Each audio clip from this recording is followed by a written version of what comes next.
Definitely the first couple of times that I tried this, I was terrified.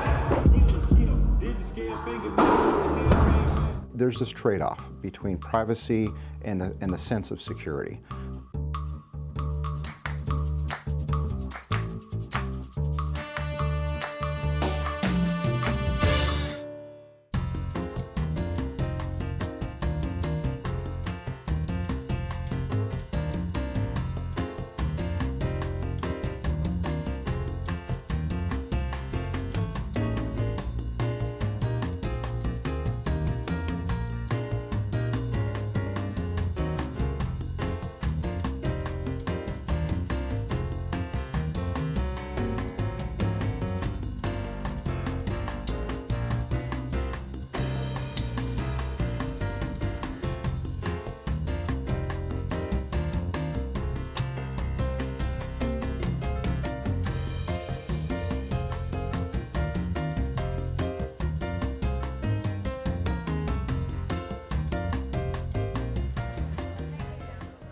This is about me, and this is about what I believe, and this is about my hijab. And I'm really confident with modest wear nowadays because a lot of people using hijab, and also modest wear, I think, will be one of the kind of fashion that people will love. Wearing modest wear, that's it. I mean, like, we have no different. We all the same, just a human being. So between Muslim or non-Muslim, we are still human, that's it. The first time I saw Vivi was in Indonesia, and it was amazing to see her here again. I saw her last season, this was her second time, and I just loved everything, and it's just amazing to have hijab on the runway, especially in New York Fashion Week. That's really cool to finally be seeing that.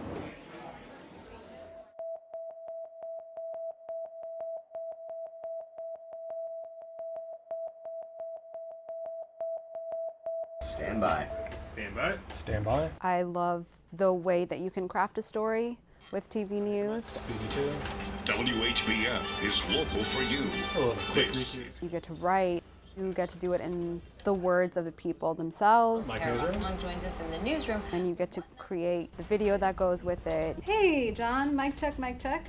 It has like a lot of elements of storytelling that I really enjoy doing. Jim Tiffany, Rock Island County Clerk Karen Kinney says a normal voter turnout for a primary election is about 22%. Growing up, I always looked up to my mom. I mean, I still do, but like that's also a reason why just felt like I was ready. I really wanted to wear it. And so, you know, around 6th grade, that's when I put it on. It seemed normal to me because I was just following in the footsteps of my mom.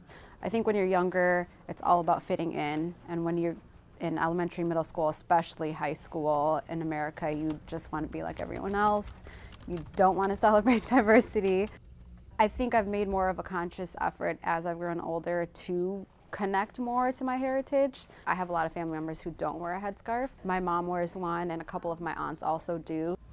We realize that she is the first, but if she had been the 30th or the 300th or the 3000th, it wouldn't have made a difference. We did it because she's Tahara, and she has earned this opportunity, and she's doing a great job for us. And that's higher than usual because of some key races. I will tell you that the majority of the phone calls that we have received have been, I wouldn't necessarily say they're from the Quad Cities, they've been from outside the area, talking about what a big moment for the Muslim community that this is. But yeah, there are supporters right here in town.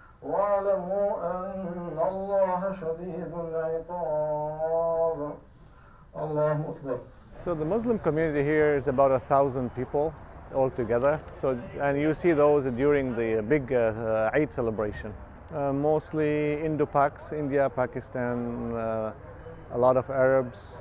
That's the majority of the people. It's empowering to our kids to see anybody with a veil anywhere, because our kids struggle going to high school. So imagine this young lady being in front of a public audience on TV. So the pressure on these children is high, because it's okay in high school to be popular and wearing clothes that shows everything on your body, but it's not okay for a young lady to wear a veil in high school. So I don't get it. We're taught in Islam that it's a choice. It comes with, especially post 9/11 era, comes with a political statement. You know you're going into it with some backlash, at least a little bit. And I saw that actually growing up, being in the car with my mom and seeing people next to us stop and make rude gestures and things like that. I read somewhere where people are criticizing her for what she's doing. And to me, I was like, in America? This happens in America? I mean, in this country, one of the few countries, you can be anything you want to be. So what's the big deal if a person is wearing a hijab, a veil, and is a reporter? I don't get it. Actually, just the past couple of days, I've gotten 2 or 3 emails just about how my religion is the religion of the devil and I should reconsider. As cheesy as it sounds, this truly is a family atmosphere, and everybody is looking out for Tahira. We look out for each other. Sure, there'll probably be more messages, there'll be more phone calls. If we keep the percentages as they are, 98% to 2, I'll take that.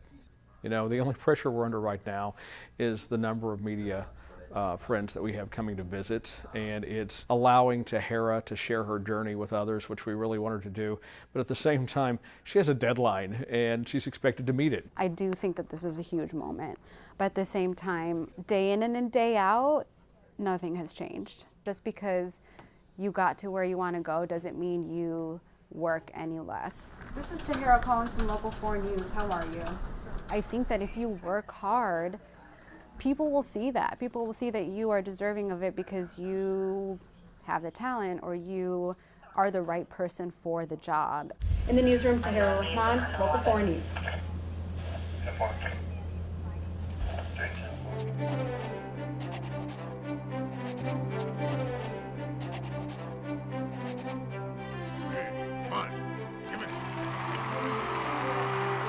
Congress shall make no law respecting an establishment of religion or prohibiting the free exercise thereof. Thanks be to God. Hallelujah. This is my blood of the new covenant. Say amen.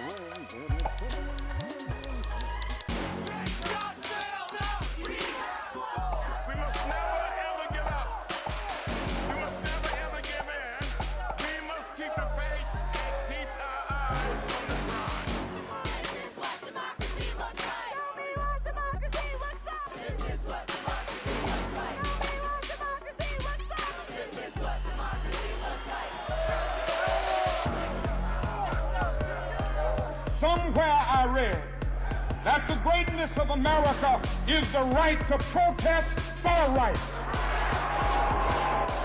My biggest privacy concern is actually not the government. It's the big companies where there are really no limits on how they can share data, what they can use it for, how they can exploit it.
Yeah, my name is Ash Bhatt. And my name is Rohan Fateh. We're the co-founder of Robot Labs, and we're in Berkeley, California. It's really interesting to see how like the network actually reacts to these different current events. What essentially botcheck.me does is that we have like a search bar where you can essentially type in any username, and then we also have a dashboard that essentially we're tracking like 1,500 different bots that essentially like we take all their tweets from the last 24 hours, and then we calculate the top hashtags, the top tweeted accounts, the top 2-word frequencies, the top single-word frequencies. So we're looking at different statistics like that, and these are automatically generated. We've classified over 200,000 suspicious accounts. So this is an example of an account that seems like pretty suspicious in terms of bot-like activity. The account was created pretty recently. This is something that we see often with bots. Their following and followers number will be pretty similar. When you look at the proportion of like tweets to retweets, the account actually has a majority of retweets. So we have buttons like this that appear underneath every single account on Twitter once you install our extension. Essentially, you can click it, and as soon as you click it, it'll give you a classification, and we'll be able to give you a really quick and easy way of understanding whether an account depicts patterns of a bot or not. In this case, the propaganda bot-like patterns were found, and so we have this dialog that pops up. Yeah, so there's two big ways that we've seen bots actually being created. So one, it's actually like being created on Twitter. Someone signs up for an account and automates it. Automation is when an account starts tweeting by itself without a human actually publishing the tweets. It's him or herself. We've also seen a second method that's a lot more scary, where people are actually buying compromised accounts. So these are accounts that used to be owned by real humans and then sold on different black markets, things like that. You sort of see these bots evolve, and the scary thing for us is like, if we aren't like keeping up with like their technological progress, like at some point it's gonna be impossible to tell the difference, right? Yeah, there's always new bots that are coming in. If you look at these new bots that are coming in, they're like joined in about a month ago, some of them are 2 months ago, some of them are a few weeks ago, and you can already see that they're retweeting constantly of these new topics on Twitter. And so there's always going to be more bots coming in onto this Twitter network as we're trying to explain and detect the old ones. So it's almost like equilibrium, and that's why we need to actually look at a way to prevent some of these bots from appearing on the network rather than just detecting them.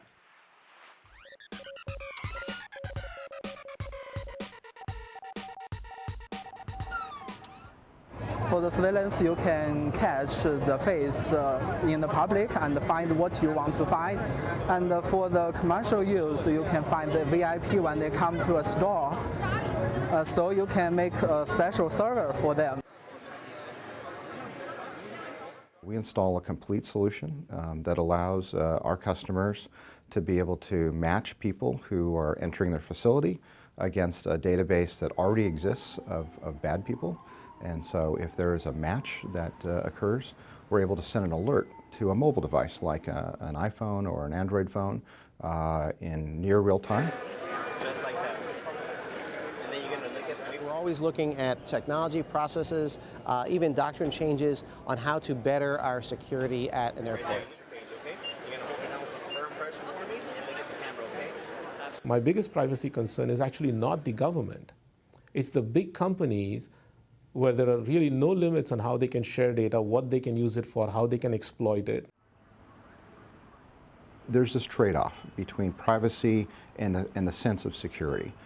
If you were to go to a concert or attend a public event, people have an expectation that that event and the facilities are being secured properly.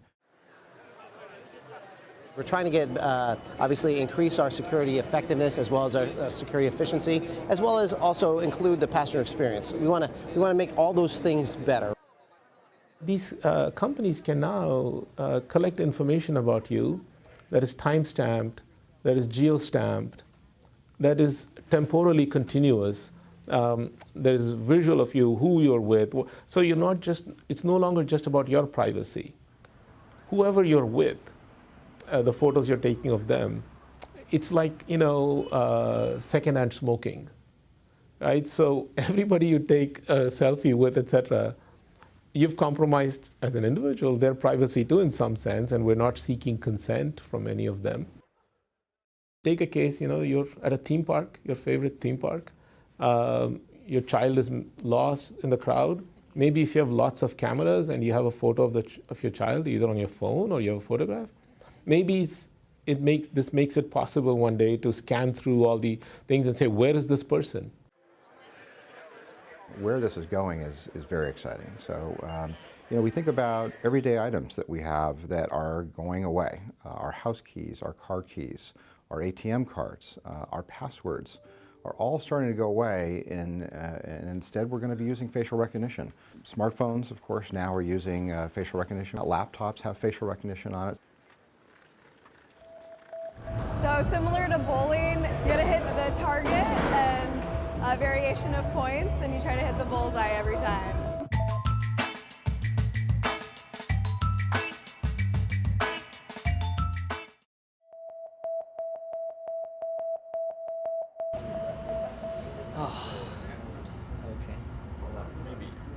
Wood has been existing on Earth more than 1 million years, and human beings have been using wood for furniture constructions more than 10,000 years. And then the more we worked on this material, we realized, indeed, we haven't never fully exhausted the potential of this amazing material. The major component of wood is actually called the cellulose. And in this process we demonstrate that we can improve the toughness and the strength of the natural wood more than 10 times. So we are actually in the process of making super strong wood. This is the first step called denictification. Basically to remove the nickel from natural wood by this chemical soaking process. So the nickel is like a binder. To be able to densify the wood completely, we have to remove some of these binders. So this is the hot press machine. So you have the two plates here. We put the wood sample after the first step in between of the two plates. You can apply the pressure here, and also we heat it up. So under the high temperature and also the high pressure, after about a day, we'll make the natural wood eventually into this final product, super wood.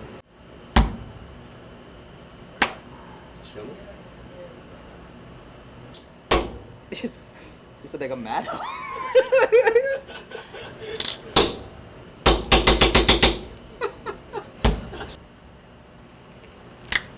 And that's the same wood, basically. Same wood, yes. So that piece, that same size piece, became the smaller piece. Yes.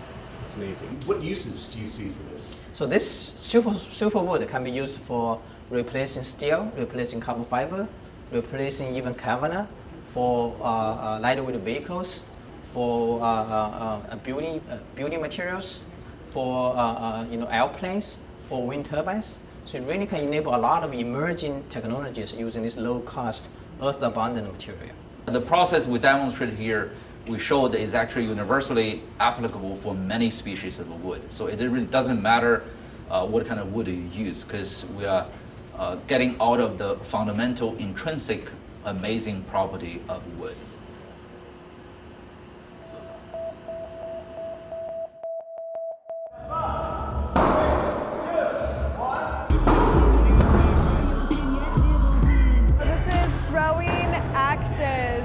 So similar to bowling, you gotta hit the target and a variation of points, and you try to hit the bullseye every time. First, you let them experience failure a couple of times, and then you just kind of press their buttons a bit at a time. Sometimes you actually gotta agitate them, and then you're like, all right, that same agitation that you have, you're just rushing with that throw. Tell them, throw it like that board took your tax return. That was just a little high, It was good, that was good.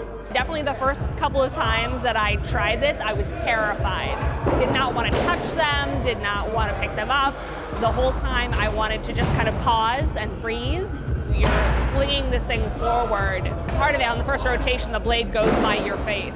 So that, for me, took a little bit to get used to, for sure.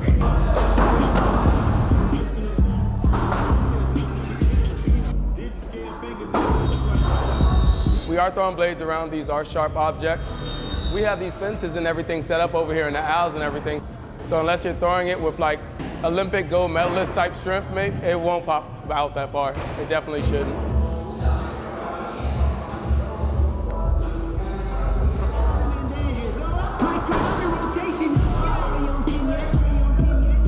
That's been one of the most surprising things. things is how evenly the participants are matched male to female. A really nice split between men and women.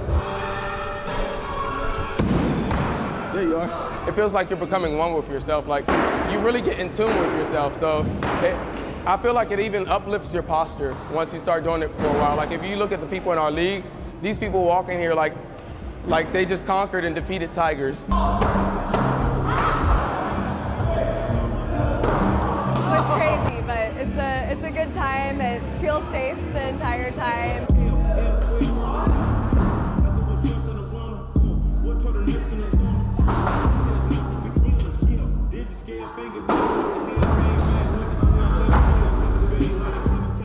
I never thought my last day would be so emotional for me. He's crying, they're crying, I'm crying watching them cry. And I've been very lucky because he's the best partner I ever had.